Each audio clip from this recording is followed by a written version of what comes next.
Hurricane Dorian is making a catastrophic Category 5 landfall over Grand Bahama Island. Good evening, I'm Mike Nasa with the latest on our very historically significant Category 5 Hurricane Dorian. Here's the latest as of 11 p.m. Eastern Time. Dorian was at 26.6 north, 77.9 west, winds still 180 miles per hour, with gusts way over 200. It's moving west at 6, which actually is a little bit faster than it was a couple hours ago. It was at 5 miles an hour, now it's 6 miles an hour. Doesn't sound like a big difference. Normally it wouldn't be, but when it's this close to the Florida coastline, every little westward wobble is going to matter in the long run about how close the dangerous core gets to the Florida coast. Of course, we have hurricane warnings out, and that pressure, it actually seemed to intensify a bit after it left Abaco Island, and the pressure dropped down to about 911, 913 millibars, somewhere in there. So it is fluctuating with about 180 mile an hour winds. You can see the forecast track from the Hurricane Center, a slow westward drift, perhaps even slower than now, almost a stall, and then a northwest turn, then north-northwest, north-northeast, and then eventually up and out. But whether or not it's quicker and further away, or whether or not it actually makes landfall in Florida, rides up the coast, is uncertain at this time. It really is, even now, like it has been for a few days. And we can't rule out that it'll turn like this and make landfall somewhere in South Carolina, for example. So that's why we're going to have more evacuations going on, and you'll want to stay tuned to your local emergency officials for the latest as that begins to transpire here. Look at that hurricane. What a beautiful hurricane. A Category 5 hurricane making landfall on Grand Bahama Island. Hopefully people are hunkered down. It's too late to evacuate or try anything like that, obviously. If they're on Grand Bahama Island, you can see the eye now making landfall with 180 mile an hour winds. Record-breaking hurricane. A great Labor Day storm, as I said earlier. And it tied the record, making landfall in Abaco Island at 185 miles an hour. The only other hurricane that we have a record of in the last 100 and some years to hit land in the Atlantic that strong was the other Labor Day hurricane of 1935, and that was down in the middle upper Florida Keys. So again, this area is susceptible to very strong hurricanes because of how hot those waters get. And you can see on the water vapor imagery here, still outflow expanding on the western side. The late great John Hope from the Weather Channel, he worked at the Hurricane Center, he used to always say, follow the high cloud, which direction is it going?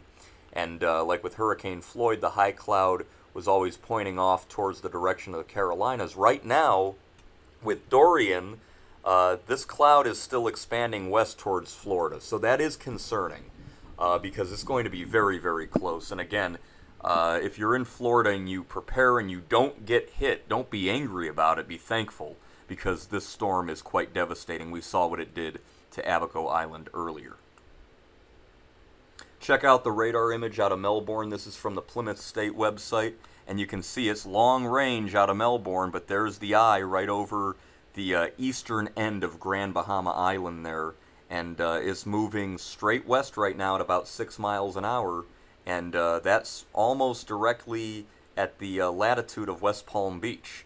So if it continued in that direction into Florida, it would probably come ashore near West Palm Beach, but again, it's expected to not do that. It's expected to slow down even more and then slowly start to crawl parallel to the coast. But exactly where and how fast and how that turn occurs is a big question mark right now. By the way, the hurricane is expected to weaken eventually. I mean, it's as strong as a hurricane can get right now, 180 miles an hour. It could weaken by 40 miles an hour. It would still be a solid Category 4.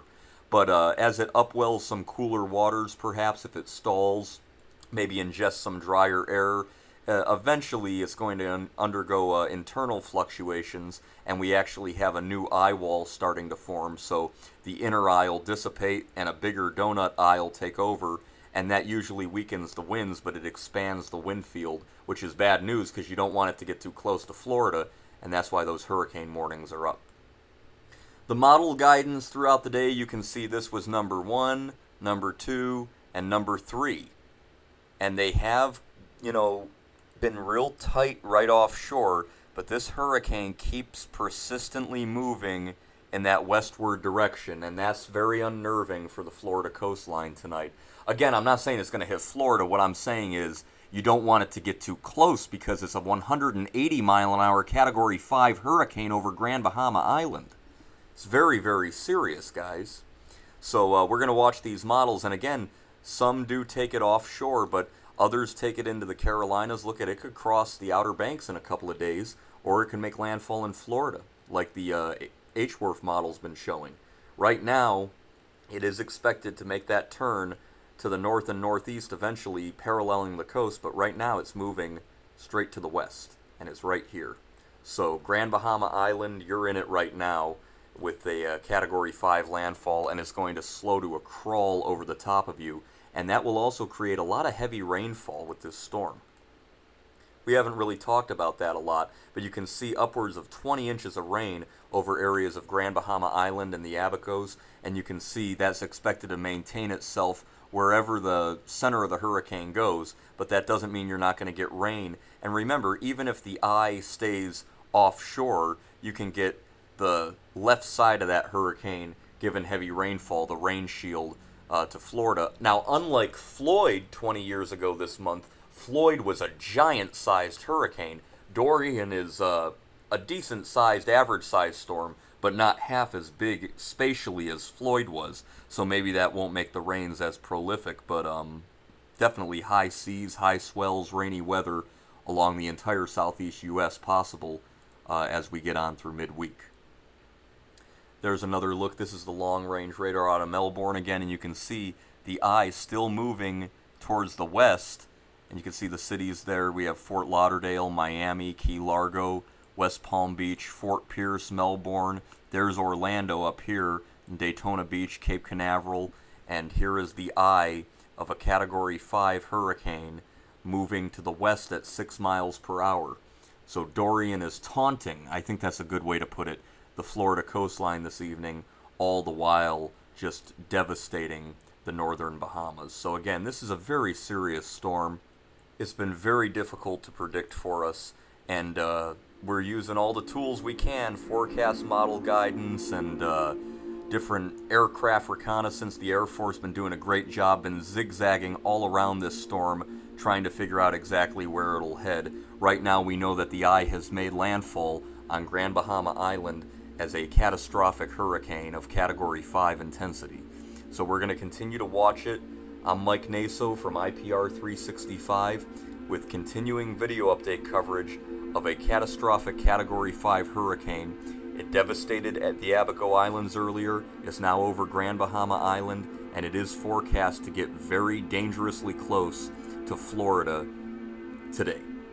So I will see you guys more later on with continuing coverage of very dangerous Hurricane Dorian.